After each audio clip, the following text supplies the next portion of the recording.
ngandibirwe mari ndapota nekuseri kwegomo ndapota mbavha gororo mbavha dzanyanya. MadamBoss vati zvakwana pane vanhu vari kuba mari vachiskema vanhu using zita raMadamBoss. Ukuwo manager waMadamBoss fanuel akabirwa mari nevanhu vanoita zvecastle and rental kuBeitbridge. Welcome back to the channel. Please don't forget to like and subscribe. Kuma returning viewers edu tinotenda zvikuru for actually having faith in us kuti tirambe tikupai mastori manyama. Kune vaya vasati tinokumbira guys mongo hita subscribe button. Alright guys, so nyaya yedu yakadai so MadamBoss vaita live makuseni vakati ivo there is a lot of scams dziri kuitika.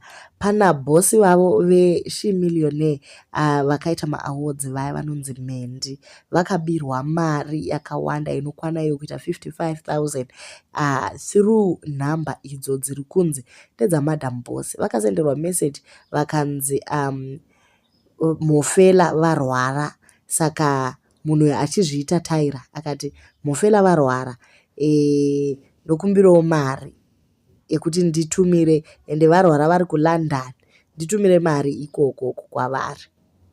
Ndobva vaya vangoita ameno since vari vanhu vari busy, vari vanhu vane macompany makuru and all, havana kumbofungira kuti pangava nemascam, and vachiziva zvakare kuti mufela ari kupi, ari kunze, but kuti vazive kuti mufela vari kuGermany kana kuLondon, she never really went into detail.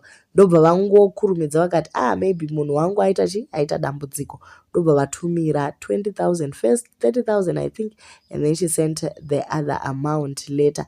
Pakuzokonfirma kuti wawana here mari ndopakazobuda kuti aiwa havasi MadamBoss. So there were major losses vakaedza kutracer, but ma-e-wallets anonetsa kutracer and haarivheseki. Mari yacho inenge yatotorwa. Pavakaedza kuwana ma-service provider kuti vazive kuti ndiani munhu azviita, manumbers emaline mamwe aya munozongopuwa pabhodha akatorejistwa kudhara ekuti vanhu vacho hautombozivi kuti ndivanani.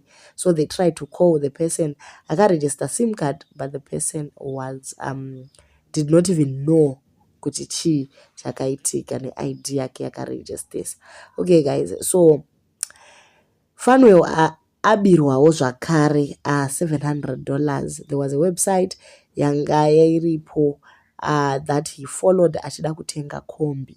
So ndokubva atenga highest yake online and chibva anzi bhadhara 500 first, then wozoita ma-monthly installment, but the deal was too good to be true. Against mawarnings aMadamBoss, fanuel actually went ahead akanotenga mota iyi. So he deposited the 500 and ndobva anzi mota yatova muroad kuya kuBeitbridge.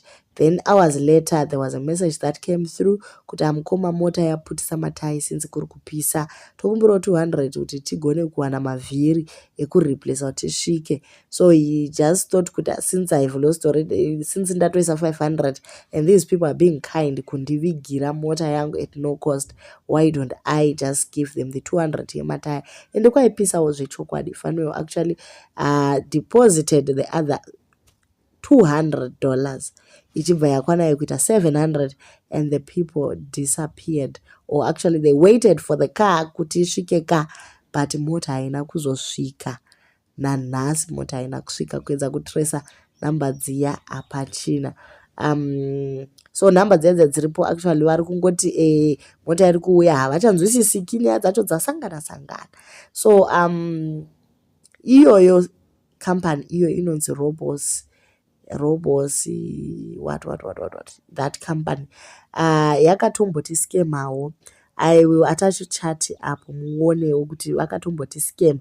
Saka pangotaura MadamBoss, I actually thought kuti vanhu ava havana kutanga nhasi. So ukataura navo, they actually send you a catalog vokuratidza mota dziripo, and they make you choose, woisa mukart, woenda kucheck out, vokusendera kuti mota yako iri kuita maybe 5,000 kana 4 point something. Then you put in a deposit of 10% of the amount, so that's about 500 and something. Then waisa mari iyoyo wozotanga kuita per month uchibhadhara ma-installments aya. kana wabhadhara mainstallments vanokudza kuti ukaisa mari tinouya todhilivha mota. Ukati mari ndine yakawanda kana ndine shoma, vanokudza kuti it's okay, whatever amount you have, yekuratidza kuti une chido, isusu it's a rent to buy basis. So they tell you they're going to bring the car, you just put in the deposit. Ukaita saizvozvo nhamba dzacho dzogona kusaenda through, kana kuti you are going to text them but you are not going to get any response.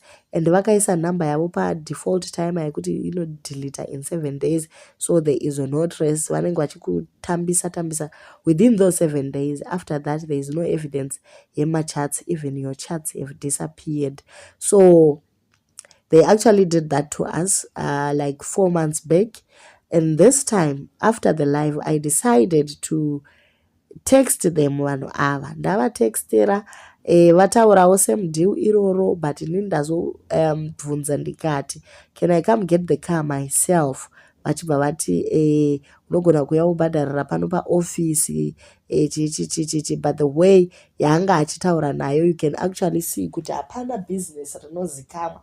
Nekuti ndaichiti ndikasenda message oti what, ndosenda message oti what, kuratidza kunge chirungu chisiri kunzwisisika, kana kuti anga achiedza kuziva kuti ndiani. It seems as if after live yaMadamBoss, most people ran to the website and started inquiring kuti vaone kuti are these people legit. Saka ndo zvazoita kuti atry kuita careful munhu uyu, but ndo game yake. People think kuti shipping is very expensive, so at least kana mota iri paBeitbridge it's closer, and yagara itori kuZimside, saka hapasina mari dzemaduty and all. So it looks like a very good deal, but in actual fact vanhu vari kuba.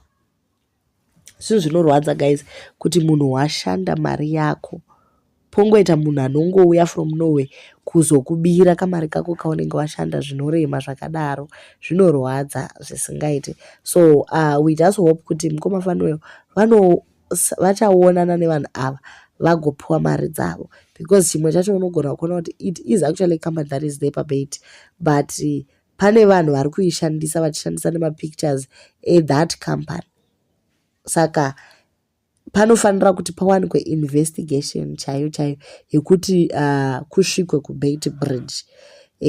Tichange tichikupai nyaya iyi because we are actually going to follow up zvachose kusvika kumucheto kwayo.